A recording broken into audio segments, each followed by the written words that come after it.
знаю, что чудеса все-таки бывают. Когда диалог с народом не заканчивается только беседами, еще одна семья начинает новую жизнь по поручению Юнусбека Евкурова. Не стоит забывать, что вместе с непогодой почти в каждый дом приходят простудные заболевания. Будьте здоровы и прислушайтесь к рекомендациям врачей. Расскажем об обычной нежелательной сезонной напасти – ОРВИ. Это будет мотивировать тех учителей, которых сегодня с нами в зале нет. Преподают на зависть. Итоги всероссийского конкурса поощрения лучших учителей обсудили на встрече в Ингушском госуниверситете. На протяжении всей гонки участники будут демонстрировать все свое мастерство и пытаться прийти к финишу первым. Рев машины, запах гари, адреналин на пределе. Все, чем манит «Форсаж», можно будет наблюдать уже послезавтра на финале Кубка России «Ралли Магаз». По одной из версий, боевая башня Маляринского замка выполняла функцию сигнальной башни.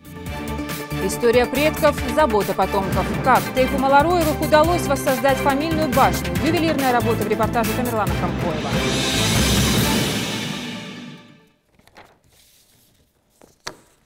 Это новости 24. Добрый вечер. Начнем выпуск с хорошей новости для семьи Хаутеевых. Их жизнь во многом изменилась благодаря участию главы республики. Мать семейства, ни на что не надеясь, позвонила в прямой эфир программы «Диалог с народом». Ее не просто выслушали, по обращению последовало незамедлительное решение. Она это действительно заслужила. Подробности истории у Марии Мистоевой.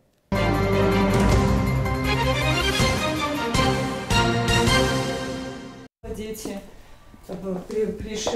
звонят по телефону к приезду моему мама. У нас крыша, я испугалась, думаю, оно прям течет как с ведра. Вот в этом маленьком домике, в котором только одна жилая комната, Марьям Хаутиева и живет. 2 года назад женщина потеряла мужа, ветерана войны в Афганистане. После смерти супруга Марьям осталась без помощи с 6 детьми на руках. Их она устроила учиться в международную школу-интернат в Иваново. Правильное воспитание и привитые с детства принципы позволяют матери не переживать об образовании детей. Все они мечтают, как и их папа, стать военными. Младший сын, отлично сдав экзамены, поступил в Горский кадетский корпус. Еще и для того, чтобы быть ближе к матери. Что касается детей, я абсолютно спокойна. Дети неплохие, учатся неплохо. В принципе, так я надеюсь, что они вырастут достойно. Удивительнее всего то, что даже девочки хотят быть офицерами. Что-то вот у них очень хотят себя проявить. Сама Марьям работает проводницей в поезде. Домик этот она возвела сама. Ремонтные работы тоже на ней. Ворота куплены в рассрочку, как и большая часть стройматериалов. Женщина признается, что ее дети больше всего мечтают о собственном доме, где они смогли бы собираться все вместе, и им больше не пришлось бы никуда уезжать. За отличную учебу младшему сыну Марьям педагоги Ивановского интерната на память подарили пса породы хаски. Лелея мечты о собственном доме, ребята летом построили маленький домик-будку для пса. А потом уговорили мать обратиться непосредственно к главе региона за помощью на программу «Диалог с народом». Шла реклама, разумеется, телефоны контактные. Я набрала, без проблем дозвонилась. Девушка на той линии очень тактично приняла мой разговор. Я растерялась, не знала, о чем говорить. Она меня успокоила, попросила успокоиться. Видимо, я полжизни рассказала за несколько секунд, ну, наверное, за 2 минуты во всяком случае. Когда Марьям позвонили сотрудники приемной главы региона, она находилась в больнице. По телефону женщине сообщили, что они приехали к ней проверить, насколько ее условия проживания тяжелые. Сначала признается, что даже не поверила в реальность происходящего. Ну, меня врачи откачали, честно говоря. Потом я уже даже не помню, но я его, в общем, попросила не уезжать. Он, улыбнувшись, сказал, он не уедет. Они по-любому приехали посмотреть. Я быстро связалась, открыли дверь, там и собачка вроде бы это была рада гостям. В общем, вот так. Я знаю, что чудеса все-таки бывают. Помощь не заставила себя ждать. Трудолюбивая и гордая женщина, которая всегда пыталась решить все свои проблемы сама, убедилась, что в мире много небезразличных людей, что не всегда нужно пытаться вынести все тяготы на своих хрупких плечах. Все вопросы, поступившие на диалог с народом, были переданы в приемную главы республики и правительства Ингушетии. Марьям попала в списки первых, кто нуждается в помощи. Это был человек, который остро нуждающийся, у нее 6 детей, она вдова ветерана афганцев. Это человек, который не просто сидел и ждал помощи, а как мы узнали в дальнейшем, что она, оказывается, пыталась построить там сама, да, этот дом. Она там брала в рассрочку какие-то материалы, да, там, ворота и так далее. То есть человек, она сама старается, и поэтому, конечно же, она у нас стала первой в очереди на помощь. В фонд «Солидарность» Марьям обратилась также по просьбе своих детей. 2 года в очереди, а ожидания все же были пройдены не зря. А обращение на диалог с народом только ускорило процесс. Мы хотели бы, чтобы эти дети приехали, жили среди своего народа, воспитывались здесь. И поэтому правлением фонда было принято решение, фундамент нижний был у них залит, и дальше, чтобы верхний фундамент, там стены построить, кровлю настелить. Привезли лес, блок, цемент, сейчас еще, иншаллах, еще должны привезти песок. Чтобы помочь, мы привлечем соседей, здесь у нас еще живут знакомые много живут, привлечем волонтеров, чтобы работали. Очень скоро во дворе Марьям застучат каменщики и будет раздаваться шум строительной суеты. А уже летом ее дети смогут вернуться в свой собственный уютный дом, где для каждого найдется свое место. Мария Мистоева, Майрбек Миржоев, Новости 24. Зима грядет, огонь не дремлет. Это неприятная бытовая закономерность все больше наблюдается с наступлением холодов. Для предупреждения возгораний в помещениях сотрудники пожарного надзора по Молгобекскому району проводят рейды. Уже обошли адресно около 100 домов. Из селения Пседах наш корреспондент Руслан Албогачиев. Краткий инструктаж и памятка. Мать 3 детей Танзила Шахаева даже не подозревала, что живет буквально как на пороховой бочке. Стоит включить отопление, и беды не миновать, предупреждают МЧСники. К газовому прибору подсоединена резиновая шланга. Это уже нарушение требований пожарной безопасности. Также должен быть возле газового прибора лежать металлический лист. Вот тут внизу линолеум. Это уже нарушение требований пожарной безопасности. Рядом также стоит тумбочка деревянная. Это тоже может привести к пожару, гибели людей. Печь нагревается почти моментально, а в доме также быстро становится тепло. Только вместе с теплом помещение наполняется еще и угарным газом. Сотрудника МЧС женщина слушает внимательно, а в ближайшее время собирается решить вопрос с обогревательным оборудованием. Хорошо, мы устраним, когда супруг приедет с работы, все устраним, все сделаем. На первом месте у нас дети, безопасность детей. Впрочем, нарушений хватает не только в самом доме, но и на улице. Вот эта резиновая газовая труба, к примеру, подведена кустарным способом. Нарушение пожарной безопасности налицо. Но больше всего беспокойство надзорных органов вызывает вытяжная система. В этом щитовом доме есть еще одно грубое нарушение пожарной безопасности. Это вывод вытяжной трубы. Горючий материал ДВП, монтажная пена. По безопасности здесь должно быть предусмотрено небольшой такой вот кусок железного листа, который защищает от возгорания. К примеру, если включить сейчас эту печку, то буквально через 5 минут, как только нагреется эта труба, может загореться и сам дом. Чаще всего ЧП возникает из-за неправильного использования обогревателей и газовых печей. Элементарные ошибки оказываются роковыми. Достаточно вспомнить случай, произошедший в январе 2016 года. Тут же в Молгобекском районе. В семье Кадзоевых угарным газом отравились 2 девочки, одна из которых погибла. Чтобы предостеречь жителей, а заодно и проверить соблюдение предписанных законом норм безопасности, сотрудники МЧС совместно с местной администрацией проводят такие рейды. В период отопительного сезона разработан и утвержден план основных мероприятий по организации и проведению в Молгобекском районе города Молгобек 2-го этапа надзорно-профилактической операции. Согласован график для проведения подворовых обход в жилом секторе с раздачей брошюрок. Дому Зины Катоевой почти полвека, и пожарной безопасности хозяйка старается уделять самое пристальное внимание. Печь в пригодном состоянии, газ подведен металлической трубой. Словом, придраться не к чему. Разве что стоит заменить электропроводку и розетки в доме. И нам хватает эта печка. Их всего 3 комнаты, тем более это дом, как говорится, саманна, не саманна, а плетенка.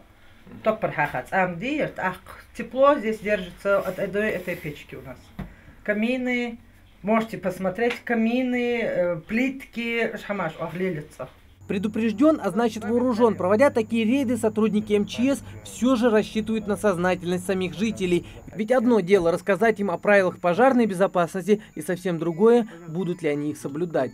Руслан Албогачиев, Рахман Цуров, Новости 24. Плановую проверку по выявлению нарушений правил безопасной эксплуатации газового оборудования провели в Магасе. Осмотрели прежде всего частный сектор, где нарушения встречаются чаще всего. Компетентные службы провели в домах граждан техобслуживания газового оборудования, проверили состояние домовых и вентиляционных каналов. Мы систематически проводим тут анализ состояния газовых приборов, вытяжки.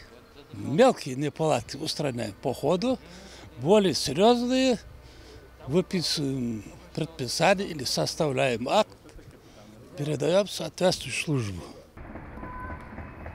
В проверке выявлены незначительные нарушения. Газовики выдали жителям уведомление о необходимости заключения договоров на техобслуживание и предупредили, что в противном случае будут выписаны штрафы.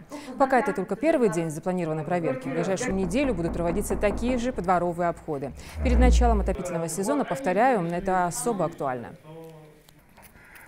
Данное мероприятие мы приурочили ближе к отопительному сезону, так как наши жители города Магас при эксплуатации газовых приборов нарушает некоторые закономерности. Как вы видели, вот в этом доме нам двери открыли не все, а те, кто нас впустил, мы проверили отопительную систему, газовые приборы. Но глубокой осенью опасаться гражданам следует не только неисправности газового и энергооборудования. Незаметно подкрадываются еще и вирусные инфекции. В общем, сезон простуды и насморка можно считать официально открытым, судя по количеству простудившихся жителей. В разных регионах страны уже фиксируют вспышки гриппа и ОРВИ. Больше всего под прицелом, конечно же, дети. Пару ценных советов в репортаже нашего корреспондента. С наступлением осени начинаются частые перепады погоды. Межсезонье преподносит свои сюрпризы. То светит яркое солнце, либо на дворе стоит слякоть и дует холодный ветер. Но не стоит забывать, что вместе с непогодой почти в каждый дом приходят простудные заболевания. И ОРВИ дети переносят намного сложнее, чем взрослые. Коридоры республиканской детской поликлиники заполнены обеспокоенными мамами и их детьми. Во время игр или коротких перемен те же школьники могут выбегать на улицу в распахнутых куртках и без шапок, что чревато последствиями. По словам врачей, в осенние и весенние периоды пациентов с простудными заболеваниями у них бывает даже больше, чем зимой. Если уже в семье есть ребенок больной, то чаще всего заболевает вся семья, и это нормально. В данном случае просто главное вовремя обратиться к специалисту, если тем более ребенок младшего возраста, младшего дошкольного возраста, дети грудного возраста особенно являются подвержены более частым осложнениям, нежели дети старшего возраста. Родителям также советую выполнять все предписания врача. Хава Кадзоева учится во 2 классе. Не по годам умный ребенок знает, что есть и профилактические меры. Хаве они нравятся хотя бы потому, что меры эти очень вкусные. Мама мне дает лекарства, а потом я лечусь. Мама дает с чаем, медом я кушаю. А ты вот из лечения вообще что больше всего любишь? Кушать хлеб с вареньем. Хлеб с медом. Благоприятная среда для развития вирусов и различного вида инфекций межсезонье. При первых же симптомах важно вовремя забить тревогу и своевременно обратиться к врачу. Родитель сам, конечно же, поставить диагноз не может. Какие проявления? Это сопли прозрачные, это кашель, и может быть осиплость голоса. То есть здесь уже мы подозреваем именно вирусное заболевание. Сами по себе вирусные заболевания, они протекают недолго, там максимум 5 дней. В дальнейшем, если же не начать противовирусную терапию, наблюдается осложнение. И бронхит. У каждого родителя, конечно, свое мнение, какое лечение лучше подходит его ребенку. Это относится и к спорному вопросу о прививках, но все сходятся в одном – профилактика – лучшее средство от всех болезней. Стараемся закалять, конечно, летом, витамины, овощи, фрукты. Мне кажется, сейчас вот отказываются от прививок, это очень плохо, потому что раньше нас всех прививали, эти прививки были необходимы против заболеваний, смертельно опасных заболеваний, есть прививка же. Поэтому обязательно нужно прививать детей, особенно это сейчас видно, вот полиомиелит у нас, корь был распространен, паротит. Медикаменты, прививки, антибиотики десятилетиями доказывают свою эффективность, но лечение народными средствами еще никто не отменял. Фая Тангиева еще в студенчестве увлеклась народной медициной, и сейчас в ее теплице растут десятки полезных трав. Как фармацевт, работающий в аптеке, она не отказывается и от лекарственных препаратов, но при этом старается не запускать простуду до необходимости их применения. Конечно, нельзя отказываться от научной медицины. Да, нужно рекомендации врачей, наших медиков тоже соблюдать это все. Но кроме этого, мне кажется, и народной медициной можно как-то укреплять себя и не доводить себя до того, чтобы пришлось в больнице побывать, обращаться к врачам. Можно беречься. Мне кажется, любую болезнь легче предупредить, чем лечить. По словам опытной травницы, даже самые простые рецепты помогут побороть и боль в суставах, и простуду, и позволят организму успешно бороться с недугом. От простуды ее можно растереть, просто растереть сахаром, поесть.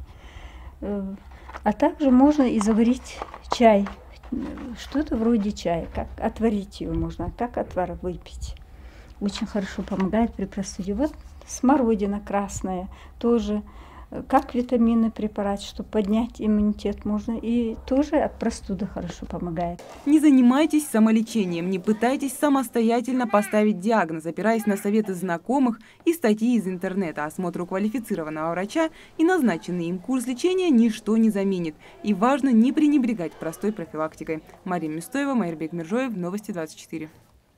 Стартовала осенне-зимняя сессия школы правовых компетенций. Занятия проходят в стенах культурно-просветительского центра «Эздел». Проект уже второй год реализуется совместно с Ингушским региональным отделением юристов России и экспертным клубом «Кавказ-Про». На первом вебинаре сессии говорили о правах предпринимателей в сфере госконтроля. С начала запуска программа стала помощником для многих начинающих бизнесменов в решении юридических проблем. Мадина Пугоева с подробностями. Как реализовать свое право на жилье или получить земельный участок? Об этом собравшимся рассказывает зампред городского совета депутатов Сунжи. Согласно закону, получить земельный участок бесплатно могут жители, которые в течение 5 лет вели подсобное хозяйство или арендовали землю у государства на этот же срок для жилищного строительства. Такое же право имеют и многодетные семьи. А граждане, относящиеся к категории малоимущих, к примеру, могут получить жилье из государственного и муниципального фонда. Но каждый из них должен следовать ряду требований, представленных законодательством. Еще кто имеет право получить по договору социального найма, это являющийся нанимателем жилых помещений, вот тут момент, интересный момент, являющийся нанимателем жилых помещений по договору социального найма. И давайте я буду сокращать. И найма по другим договорам найма и членами семьи собственников, проживающих в квартире, заняты несколькими семьями, если в составе семьи имеется больной, страдающий тяжелой формой хронического заболевания, при которой совместное проживание в данной квартире невозможно. Школа правовых компетенций объединила студентов, сотрудников различных организаций, юристов и просто желающих пополнить свою копилку знаний. Анзора Тимирханова, к примеру, заинтересовала тема ДТП, а точнее нюансы в разрешении юридических вопросов. На случай, если вдруг придется столкнуться с такими проблемами, Анзор решил заранее подстраховаться и извлечь из занятия максимальную пользу. Определенный порядок есть, да, там вызвать сперва представителей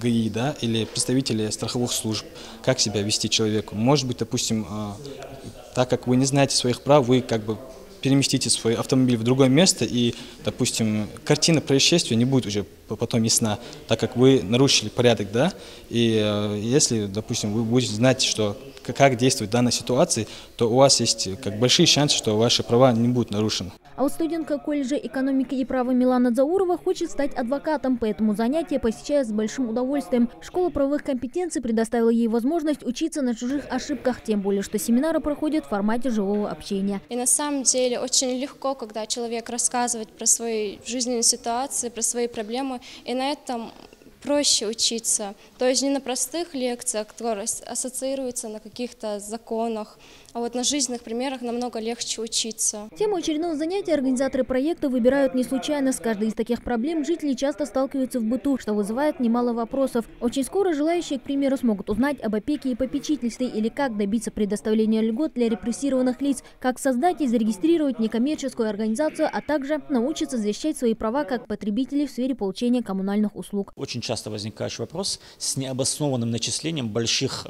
платежей за коммунальные услуги. С этим сталкиваются очень много граждан, и они не знают, как им поступать в этой ситуации, в какие государственные органы они могут обращаться за защитой своих прав, как действовать в случае возникновения такого спора с поставщиками. Очень трудно обычному рядовому гражданину противостоять действиям таких поставщиков в случае возникновения между ними спора.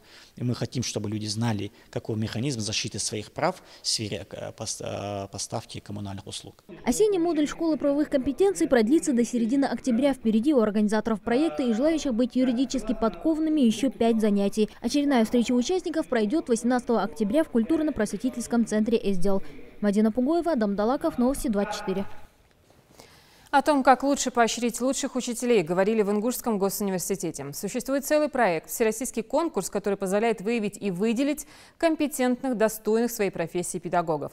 В этом помогает отбор кандидатов на получение субсидий. Накануне прошло межрегиональное совещание с участием представителей из регионов СКФО, где подвели итоги прошедшего конкурса. Мака Келиматова продолжит.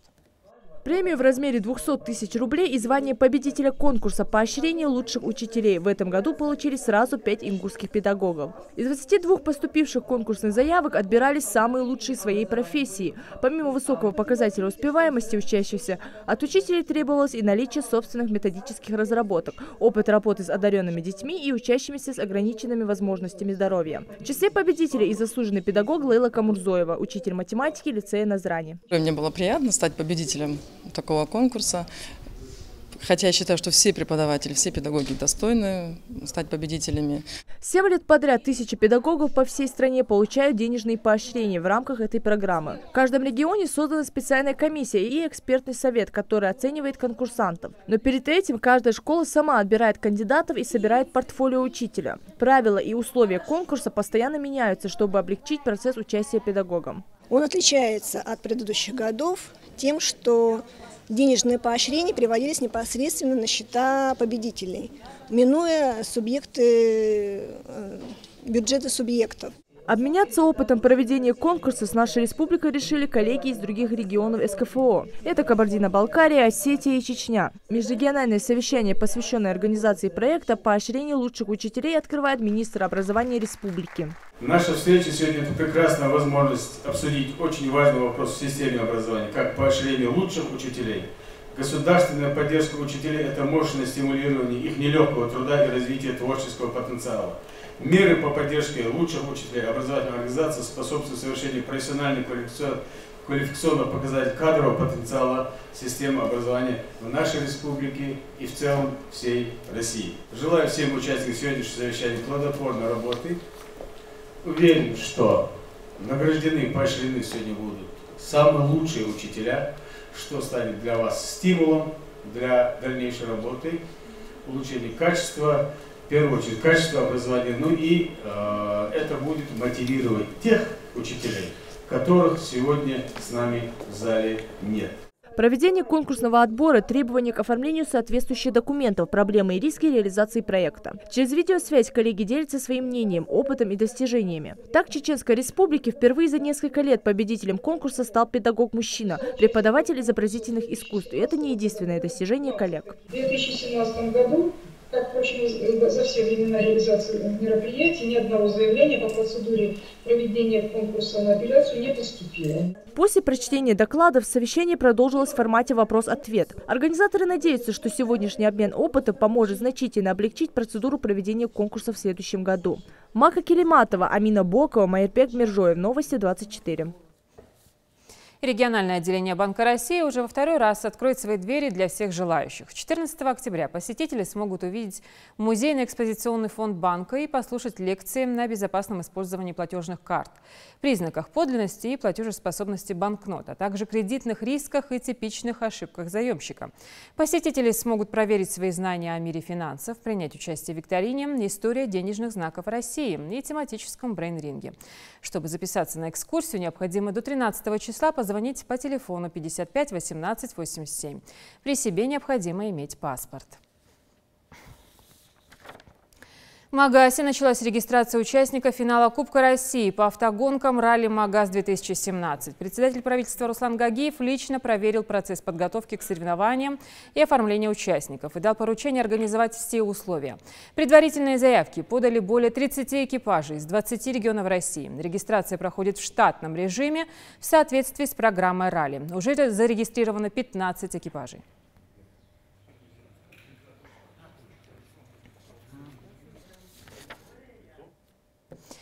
13-14 октября в Ингушетии, напомню, пройдет финал Кубка России по автогонкам ралли «Магаз-2017». Участники прибыли в республику. Судить соревнования будет коллегия, в которую вошли представители Санкт-Петербурга, Москвы, Назрани и Екатеринбурга. Сегодня уже провели пробные заезды. Все подробности у Микаила Тангиева. Торжественное открытие Кубка ралли «Магаз-2017» состоится уже в эту пятницу. Ну а сегодня, несмотря на дождливую погоду, подготовка к этим соревнованиям проходит полным ходом. Более 30 экипажей из различных регионов России уже изъявили свое желание принять в них участие. На протяжении всей гонки участники будут демонстрировать все свое мастерство и пытаться прийти к финишу первым. Участники внимательно осматривают свои машины перед подготовительными заездами и проверяют, насколько автомобиль готов к тестовым гонкам. Каждый из них готовится к предстоящим соревнованиям, которые пройдут в Ингушетии. Пилот команды ДСААФ России уже не в первый раз участвует в подобных соревнованиях. Сейчас проходит подготовка техники, тестовые заезды. Соответственно, мы поедем нулевым экипажем и будет так называемый судейский технический экипаж. Будем стараться отрабатывать технику, правильно записывать стенограмму, как это немаловажно именно для ралли. Будем надеяться, что в последующем уже будем ехать в составе всего канала.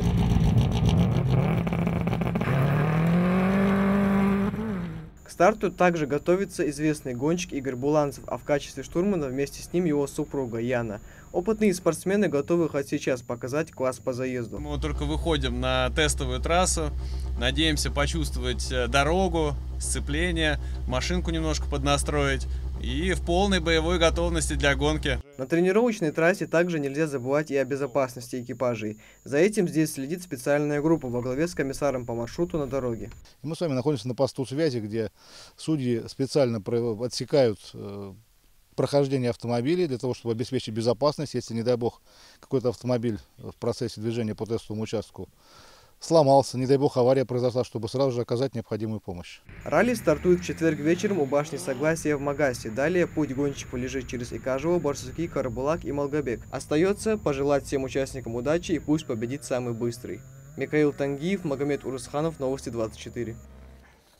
Сообщаем, что 13 октября в Магасе с 16:00 будет перекрыто движение по проспекту Зязиков, начиная от улицы Горчханова до улицы Кулиева.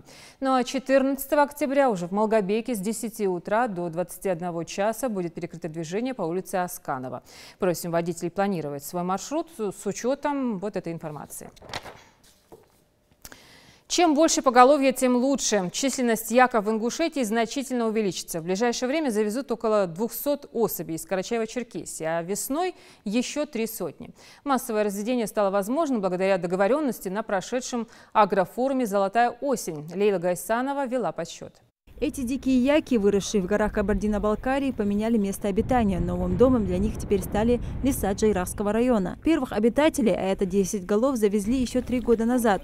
При этом животным не потребовалось создавать специальных условий. Их просто выпустили в одном из высокогорных ущелий Джайраха. На высоте нескольких тысяч метров яки прекрасно адаптируются. Почти нетронутая человеком природа – лучшее место для обитания этих животных, отмечает Азраил Цуров, который первым решился разводить яков в горах Ингушетии. Затрат на корм не требуется, яки сами могут добыть себе еду, но вниманием их обделять нельзя. За ними уход нужен, да, их надо им каждой весной им надо прививки делать, И так что им все вот прививки, они в данный момент, эти яки уже им все сделали.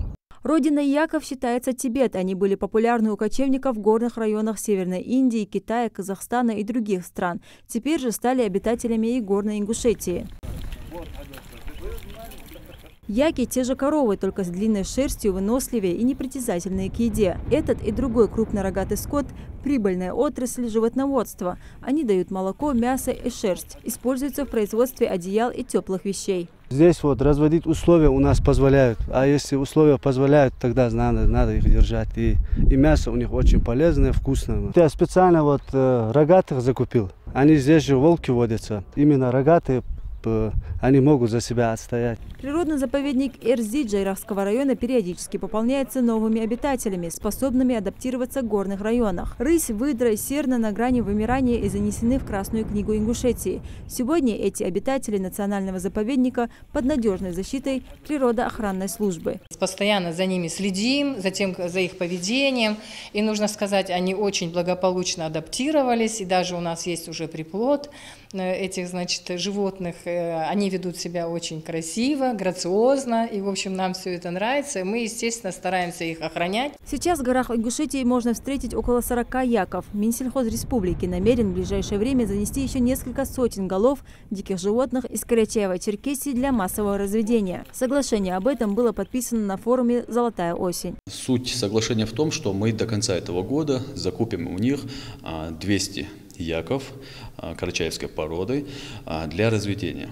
И планируем весной уже 2018 года закупить еще 300. И если идея покажется перспективной, то мы намерены увеличить поголовье этих животных до 3000. Теперь главная задача Минсельхоза Республики – определить фермера, который сможет взять на себя эту нагрузку и всерьез заняться этим вопросом. Лейла Гайсанова, Мария Мистоева, Новости 24. В Краеведческом музее имени Тугана Мальсагова уже не первый месяц проходит акция «Подарим музею экспонат». Старинная утварь, предметы быта наших предков, украшения, фотографии, письма участников Великой Отечественной. Фонд музея ежедневно пополняется. Отдавая семейную реликвию в музей, вы увековечиваете память о ней и о своих близких. Здесь об экспонатах заботятся, подбирая правильный температурный режим и создавая все условия для долговечного хранения. Продлить память ценных экспонатов решили и представители Тейпа Малароевых. Реанимировали боевую башню Маляринского замка. Древнее сооружение обветшало и практически разрушилось. Не только из-за временного, но и человеческого фактора. Работа по восстановлению заняла больше года. И вот в присутствии представителей Тейпа и гостей состоялось торжественное открытие. Из Джайрахского района Тамерлан Хамхоев.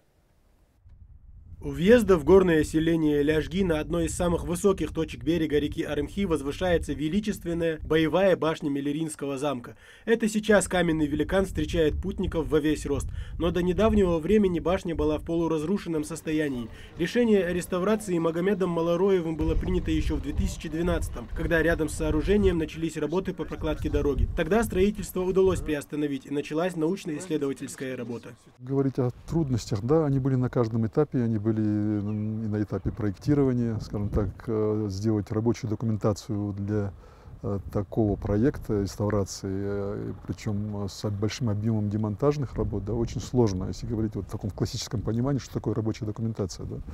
Вот, поэтому проект носил во многом эскизный характер, и поэтому уже в процессе физики работ много вопросов приходилось решать в формате авторского надзора.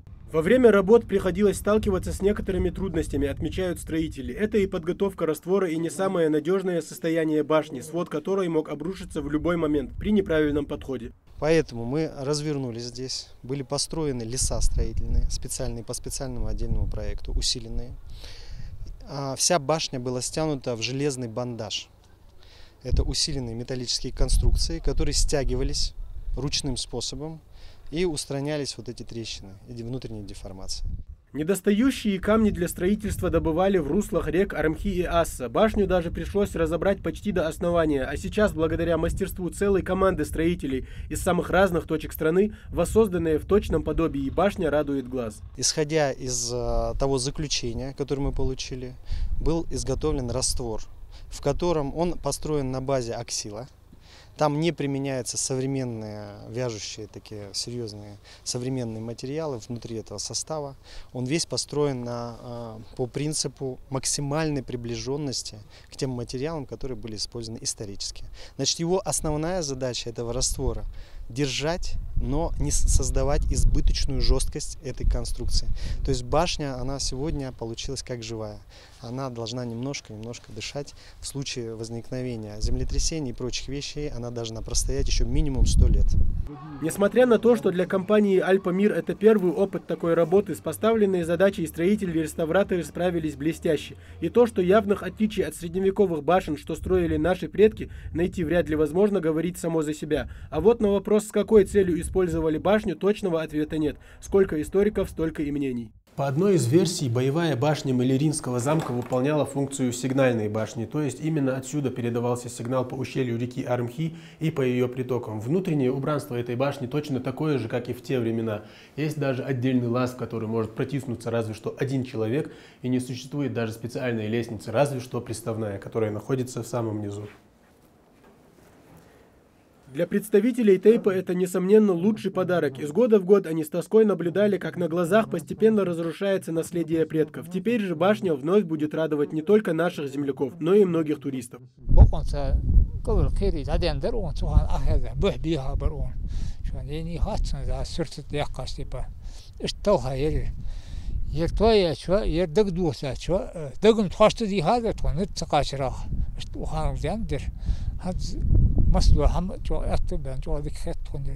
Открытие башни у ее подножия Малароевы отмечают настоящим праздничным торжеством. Первым делом собравшиеся читают мавлид.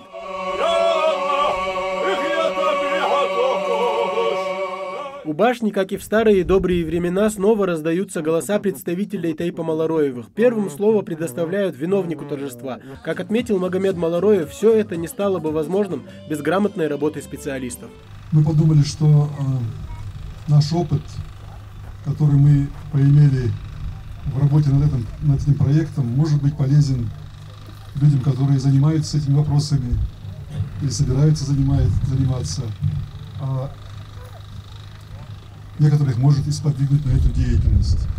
На открытие башни приехал и друг Магомеда, Дени Батаев, директор Грозненского комплекса научно-исследовательского института РАН, который отметил, что всерьез намерен перенять подобный опыт у друга. Я округляю, говорю, что 1000 лет, и 1000 лет вы увековечили память о себе.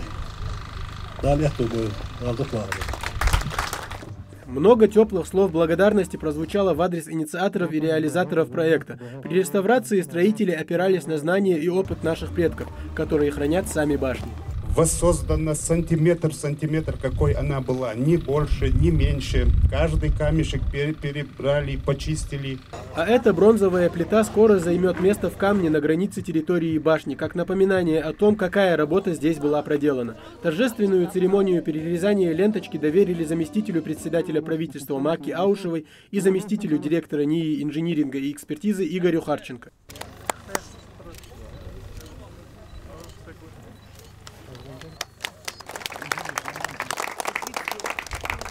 Без ингушских мотивов вечер был бы неполным. Артисты ингушской эстрады и подрастающие звезды продемонстрировали свой талант перед многочисленной публикой. Яркие номера и зажигательные мотивы то и дело заставляли собравшихся пускаться в пляс. Башня Малароевых – первый отреконструированный компанией «Альпамир» памятник архитектуры в Горной Ингушетии. Сейчас работы ведутся еще и в замковом комплексе во Внушке. Ну а красочным завершением этого большого праздника стал сюрприз, подготовленный организаторами. Тамерлан Хамхоев, Тимур Карахоев, Новости 24. Между тем, по официальной информации, около 63 тысяч российских и иностранных туристов посетили в этом году всесезонный курорт Арымхи. Цифра впечатляющая, учитывая, что в прошлом году гостей было меньше на четверть, а в 2010-м всего порядка 3000 человек. Особый интерес у туристов вызывают культурно-массовые и спортивные мероприятия. К ним относятся ежегодные турниры по смешанным единоборствам, битва нартов и битва в горах, состязания по альпинизму, бейсджампингу, лыжному спорту. Свою роль сыграло и открытие в регионе особой экономической экономической базы. Это и создание новых рабочих мест, и строительство соцучреждений. Благодаря такому подходу трудоустроено более 120 человек. Не стоит забывать и о величественной архитектуре Джейраха, вековой дар наших предков, а также неизменное ингушское гостеприимство. В 2018 году в региональном комитете по туризму рассчитывают, что число туристов возрастет до 70 тысяч. Но раз уж заговорили о зрелищных турнирах, то ингушские бойцы смешанного стиля готовятся к предстоящим М1. Грядет сразу несколько спортивных мероприятий, в том числе и битва нартов. О том, как готовятся бравые ребята, расскажет наш корреспондент Юсуп Гилесханов. Ни дня без тренировки. Боец М1 Ахматхан Аздоев в подготовке к очередному турниру акцент делает на ударную технику. Спортсмен силен в стойке и в партере. Большинство его поединков заканчивались досрочно. Его рекорд 4-0 говорит сам за себя, ни единого поражения. 27 октября в юбилейном турнире 20 лет компании М1 Global ему предстоит бой против Данила Приказа из Украины. Я готовлюсь своим тренером Тангиевым. Он меня тренирует утром, вечером, именно по ударке. Вроде пока все идет по плану, без травм. Грандиозное спортивное событие этой осени – турнир «Битва нартов» состоится 25 ноября по традиции во Дворце спорта «Магаз». В соревнованиях примут участие бойцы из США, Европы, российские и топовые ингушские файтеры. Одному из лучших бойцов республики, Хамзату Далгиеву, в супербою предстоит поединок со спортсменом из Словакии Иваном Бухингером, больше известным по прозвищу «Ночной кошмар». Подготовительные сборы Хамзат проводит в Дагестане под руководством Марата Гапурова. Сборы проходят отлично. Чувствую себя, набираю сил и думаю и надеюсь, что буду готов на 100%. Я должен порадовать своих близких и родных, нашу голову. Оттачивает ударную технику и Ваха Шенхоев. Он также примет участие в международном турнире «Битва нартов».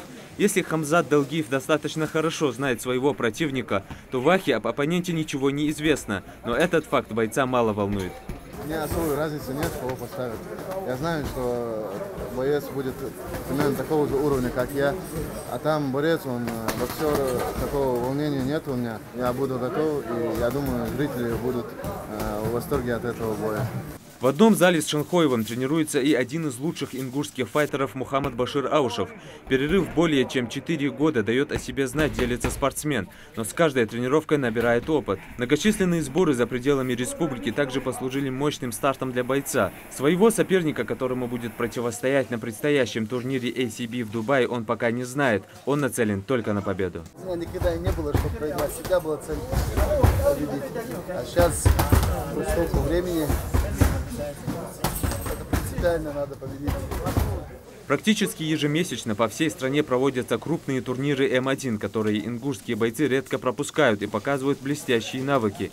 На битве нартов республика представит 7 бойцов. Отбор спортсменов проводился по принципу «самый сильный», согласно профессиональным рекордам. Мы со своей стороны, я лично и федерация, сделали все для того, чтобы подготовить этих бойцов к определенному турниру.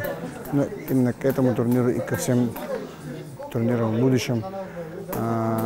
Сделаем все, что необходимо для этих бойцов, для этих ребят. Все у них есть, они ни в чем не нуждаются. Я думаю, они подойдут в хорошей форме к этому турниру. В ближайшие дни участников соберут на общий тренировочный сбор, который, по словам президента Федерации ММА, пройдет либо в знаменитой школе Федора Емельяненко в Старом Осколе, либо в клубе «Горец» в Махачкале. А турнир по смешанным единоборствам состоится 25 ноября во Дворце спорта «Магаз». Юсуп Гилесханов, Исмаил Гатагажев, Новости 24. Ну и в завершении. В немецком городе Людвигсбург открылся крупнейший в Европе фестиваль тыквы. Это, пожалуй, самый знаменитый овощ в мире. Стоит лишь вспомнить сказку «Золушка», где фея превратила его в роскошный экипаж. Или Хэллоуин – самый мистический праздник года, отмечающийся последнего числа этого месяца. Поэтому нет ничего удивительного, что этому овощу посвящено целое празднество. Ежегодное событие привлекает тысячи туристов и, конечно, фермеров, которые приезжают на фестиваль показать плоды своих усилий. В этом году награда за самую крупную тыкву досталась бельгийцу Матиасу Вильминцу. Он сумел вырастить плод почти в тонну.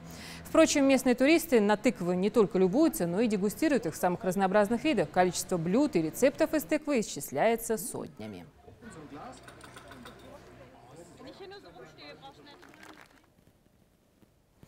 Так что следите за новостями на канале Ингушетия и до встречи в эфире.